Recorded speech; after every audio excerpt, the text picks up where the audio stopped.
2021 is a crucial year in the fight against climate change. According to the Paris Agreement timetable, this year governments must make key decisions on updating their climate action plans.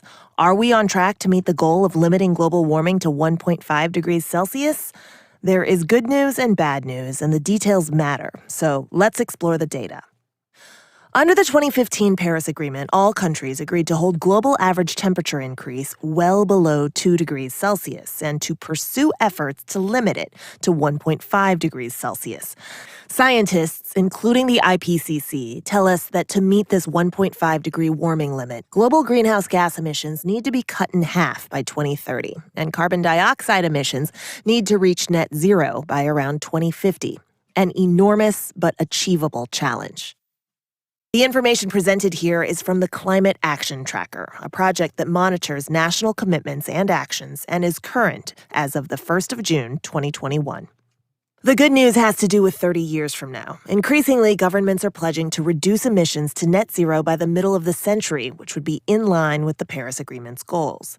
There are already 131 national governments that have adopted net zero targets or are discussing them. Those targets would cover 73% of current global greenhouse gas emissions. They include the European Union, which has enshrined this goal into law, the UK, South Africa, Japan, South Korea, Canada, China, and the United States, as well as several small island nations. However, the currently implemented actions of all countries will do little more than stop an increase in future emissions. That will put us on a trajectory for an estimated warming of 2.9 degrees Celsius by 2100 and lead to catastrophic climate change. Under the Paris Agreement, countries have to put forward formal updated commitments to achieve the global target.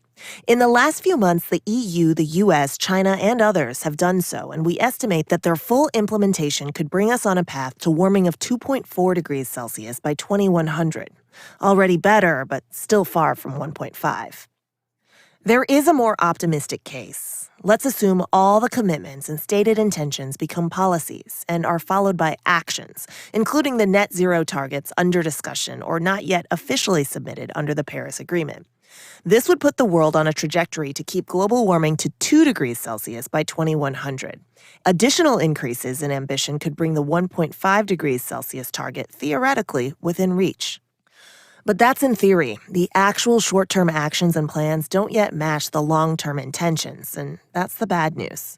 No one will be surprised by the fact that short-term actions, which may determine electoral outcomes, are more timid than long-term commitments that will fall on future governments to execute.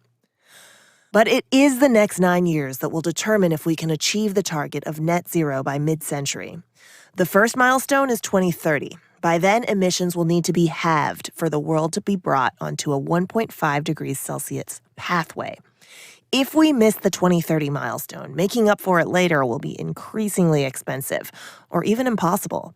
But with currently proposed actions, even the targets announced in recent months, global emissions would barely stabilize until 2030, leaving an enormous gap.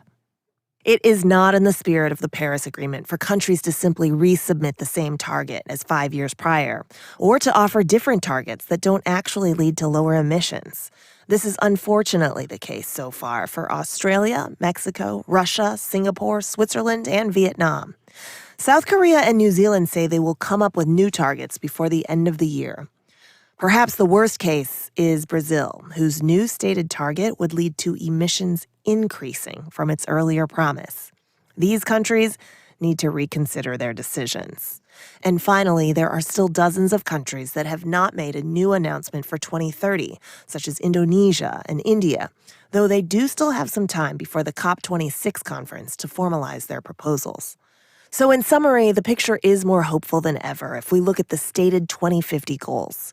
But the actual short-term climate actions won't get us there. There is good news elsewhere. We can sometimes be surprised by the speed at which an entire sector can flip. For example, renewable energy is the new normal for new power production capacity worldwide because it's cheaper.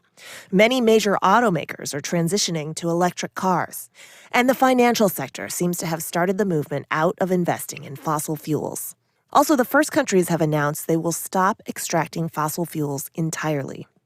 The world needs to find that kind of serious, bold leadership to bring us onto a safer path. And keep in mind that if we don't reach 1.5 degrees Celsius, then the next target isn't 2 degrees, but 1.6 degrees Celsius.